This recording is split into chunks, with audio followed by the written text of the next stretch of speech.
Жергиликтүү өз алынча башкарууну ишке ашыруу боюнча ошондой багытта анан кийин биз юстициядан өтүп Абад коомдук фонд деп 2002-жылы 6-августта анан ошо регистрациядан өтүп юридикалык жак болуп анан проект жазышты баштадык. Негизинен 3 багыт боюнча иш алып барат. Биринчи багыты бул жергиликтүү өзүн өзү башкарууну колдоо багыты. Бул багытта айылдык кеңештер менен, айыл өкмөтү менен тыгыз иштешет. Экинчи багыты бул парламентаризмди колдоо. Бул багытта ошол жогорку кеңештин депутаттары менен мыйзам чыгаруу процессине катышуу аркылуу жана элди тартуу аркылуу иш-чараларды өткөрүп турат. Анан үчүнчү багыты бул граждандык окууларды өткөрүү, бул элдердин билим деңгээлин көтөрүү, маалымат кампанияларды жүргүзүү. Жергиликтүү өз алынча башкаруу боюнча бюджеттик угууларды өткөрүп келатабыз. Айрым ошондой өтпөгөн жерлер өз убагында жылдык эл алдында жылдык отчет бериш керек, ар бир айыл өкмөтү. Ошону бербей келатышат да. Биз конституцияга сунуш киргиздик, бир нече НПОлор жазуу жүзүндө кайрылдык. Ушул жергиликтүү өз алынча башкаруунун жетекчиси, айыл өкмөтү жыл сайын эл алдында ачык айкын отчет берсин деген сунуш киргиздик. Ал депутаттар тарабынан кабыл алынып, 110 статьянын 5 пункту менен кабыл алынды. Жыл сайын отчет берилсин деген. Элдер жакшы кабыл алып, өзүнүн укуктар, милдеттерин билишип, айыл өкмөткө мисалы ичимдик суу боюнча элдерден акча чогултчу да мурда бузулуп калса. Кийин бюджеттик угуулардан кийин эл айтты, бюджетте каралыптыр, мынанча акча.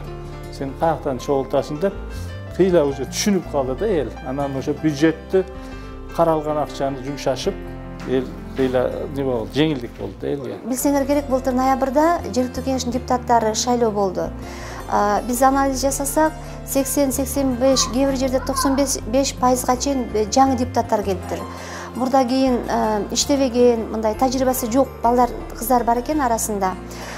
Мыйзамдар менен тааныштыгы жоктор бар экен. Ошон үчүн биз аларга баягы ишине жеңилдик болсун деп азыр мыйзамдарды китеп кылып чыгарып, ар бир депутаттын колуна таркатып атабыз. Себеби жергиликтүү кеңеш бул жергиликтүү деңгээлдеги мыйзам чыгаруучу орган. Демилге ылдыйтан чыкса, жогору карап кетиши анык, аткарылышы анык болот да. Жогортан келген менен ушу область, район келип эле токтоп, айыл өкмөткө жетип жетпей мыйзамдар иштебей атат. Мына өзүңөр билесиңер, советтик доор бүткөндөн кийин бул парк негизинен каралбай калган. Андан кийин 2012-жылы элдин демилгеси менен бул парк тазаланып, немелер отургучтар, түнкү жарык, момундай таштанды челектер жасалып, азыркы мезгилде бул парк балдардын ойночу жайы, жаштардын жолугушуучу жайы, ал эми карылардын эс алуучу жайы болуп, достукту чыңдоочу парк катарында азыркы мезгилде кызмат кылып жатат.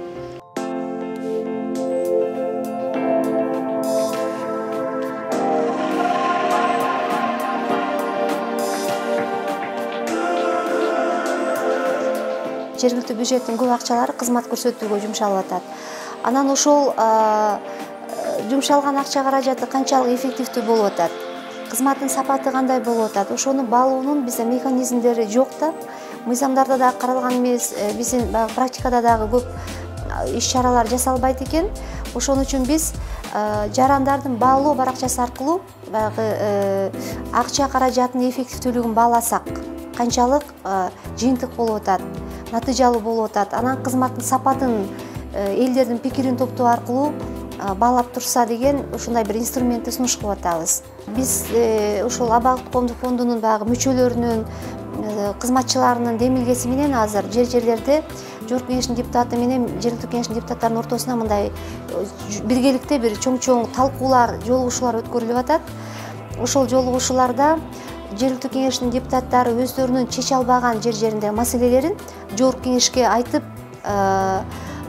жылдырып жогорку кеңешке, анан чогуу бир маселелерди чогуу талкуулаганга мүмкүнчүлүктөр түзүлүп атат. Негизи ушул азыркы жогоруда айтылган жумуштардын көп бөлүгүн ошол USAID ODI колдоого алып, финансылык колдоо көрсөтүү менен ишке ашырылып атат. Анткени булар менен мына почти 3 жыл болуп атат. Аябай тыгыз иштеп, ошол проектлерди, программаларды ишке ашырганга аябай жакшы жардам көрсөтүп атышат.